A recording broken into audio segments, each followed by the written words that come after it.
नमस्कार, मी सुनीता। आज मी बनवणार आहे एकदम कुरकुरीत पौष्टिक हेल्दी डोसे। कधी कधी काय होतं, डोश्याचं पीठ जर व्यवस्थित नसेल तर डोसे तव्याला चिकटतात, कुरकुरीत होत नाहीत।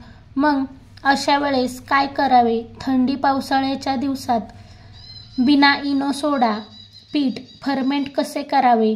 पीठ जर छान तयार झाले तरच डोसे छान होतात, तव्याला सुद्धा चिकटत नाहीत।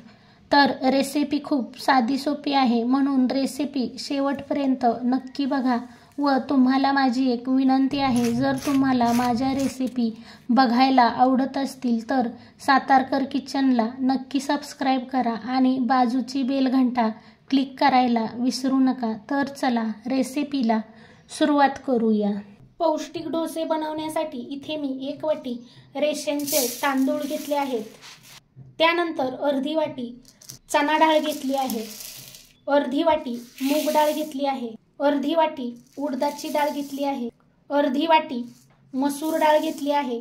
या डाळींचे प्रमाण तुम्ही तुमच्या आवडीनुसार कमी जास्त करू शकता, पण अशा डाळी घालून जर डोसे बनवले तर डोसे अतिशय रुचकर बनतात, पौष्टिकही बनतात आणि मुले सुद्धा आवडीने खातील। आणि असे डोसे बनवले तर जास्त प्रोटीन फायबर सुद्धा भेटेल।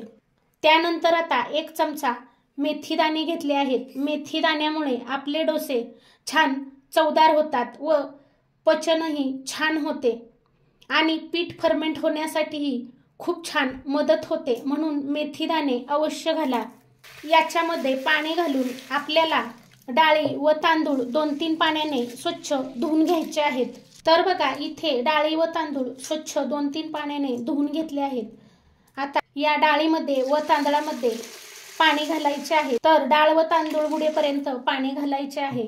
आणि आता याच्यावर झाकण ठेवून 5 ते 6 तासासाठी भिजण्यासाठी ठेवून द्यायचे आहे। आपले डाळ तांदूळ भिजत घालून 5 ते 6 तास झाले आहेत आणि डाळ तांदूळ छान भिजले आहेत। आता हे डाळ तांदूळ थोडे थोडे मिक्सरच्या भांड्यामध्ये घालून जसं आपण इडलीसाठी पीठ वाटून घेतो त्याप्रमाणे हे छान बारीक वाटून घ्यायचं आहे आणि थोडे थोडे यातीलच पाणी घालायचे आहे, म्हणजे हे पाणी खूप पौष्टिक आहे, हेल्दी आहे।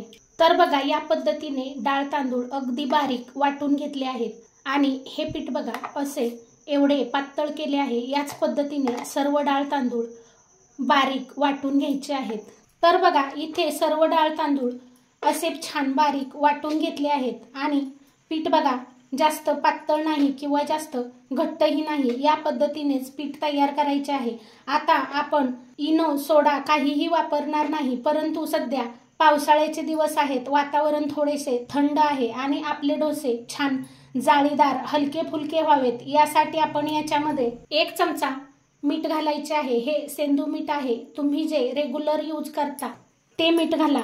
आणि आता एकाच दिशेने हे सर्व पीठ असे छान फेटून घ्यायचे आहे। असे केले म्हणजे काय होते, तर आपले पीठ छान फर्मेंट होते, पीठ छान भिजते आणि डोसे छान हलके फुलके मऊ जाळीदार तयार होतात आणि या पिठातील जी काही हवा असेल ती सुद्धा निघून जाते, म्हणून असं छान पीठ चमच्याने 5 मिनिटे फेटून घ्यायचं आहे।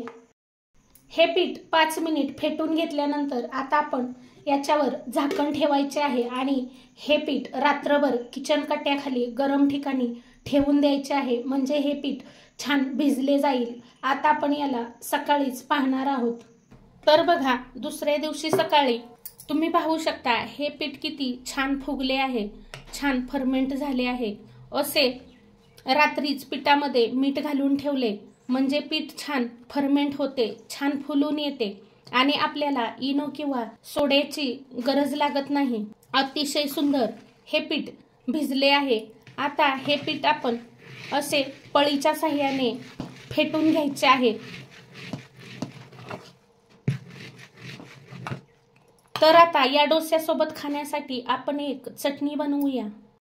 चटणी बनवण्यासाठी इथे मी मुठभर कोथिंबीर घेतली आहे, ओल्या खोबऱ्याचे काप घेतले आहेत, 4-5 हिरव्या मिरच्या घेतल्या आहेत, 5-6 लसणाच्या पाकळ्या घेतल्या आहेत, मुठभर भाजलेले शेंगदाणे घेतले आहेत आणि 5-6 कढीपत्त्याची पाने घ्यायची आहेत आता हे सर्व एका मिक्सरच्या भांड्यात घालून घ्यायचं आहे।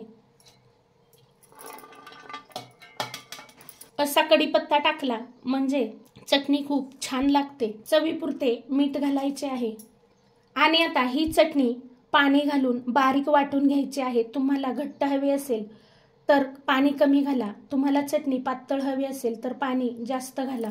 तर बघा अशा पद्धतीने ही चटणी अगदी छान बारीक वाटून घेतली आहे आणि एवढी घट्ट ठेवली आहे। आता या चटणीला आपण फोडणी देऊया। चटणीला फोडणी देण्यासाठी छोटी कढाई गरम करायला ठेवली आहे। आता याच्यामध्ये 1 चमचाभर तेल घालायचे आहे। तेल कडकडीत गरम झाले की अर्धा चमचा मोहरी घालायची आहे। मोहरी छान तडतडली की अर्धा चमचा जिरे घालायचे आणि गॅस बंद करायचा आहे। त्यानंतर पाव चमचा हळद घालायची आहे। 5-6 कढीपत्त्याची पाने घालायची आहे आणि ही गरम गरम फोडणी चटणीमध्ये घालून घ्यायची आहे। त्यानंतर आता ही चटणी अशी छान मिक्स करून घ्यायची आहे। अशी फोडणी दिलेली चटणी खायला खूप छान लागते। आता आपण लगेचच डोसे बनवून घेऊया। डोसे बनवण्यासाठी तवा कडकडीत गरम करून घ्यायचा आहे आणि या तव्याला तेल लावून घ्यायचे आहे। त्यानंतर 1 पळीभर पीठ घेऊन हलक्या हाताने डोसा असा छान पसरवून घ्यायचा आहे। पीठ जर तुमचे घट्ट असेल तर थोडेसे पाणी घालून पातळ करून घ्या, म्हणजे डोसा छान पसरला जातो। आता गॅसची फ्लेम फुल करून हा डोसा एका बाजूने भाजून घ्यायचा आहे। 2-3 मिनिट डोसा एका बाजूने भाजला की डोसा पलटी करून घ्यायचा आहे। तर तुम्ही पाहू शकता याला कडेने तेल सोडायची सुद्धा गरज नाही, अगदी सहज आपला डोसा पलटी होत आहे। आणि तुम्हाला हवा असल्यास तुम्ही दुसऱ्या बाजूनेही हा डोसा भाजून घेऊ शकता आणि बघा डोस्याला कलर सुद्धा खूप सुंदर आला आहे। तर बघा 1 मिनिटभर दुसऱ्या बाजूनी हा डोसा भाजून घेतला आहे। आता हा डोसा प्लेटमध्ये काढून घ्यायचा आहे। याच पद्धतीने मी तुम्हाला अजून एक डोसा बनवून दाखवते।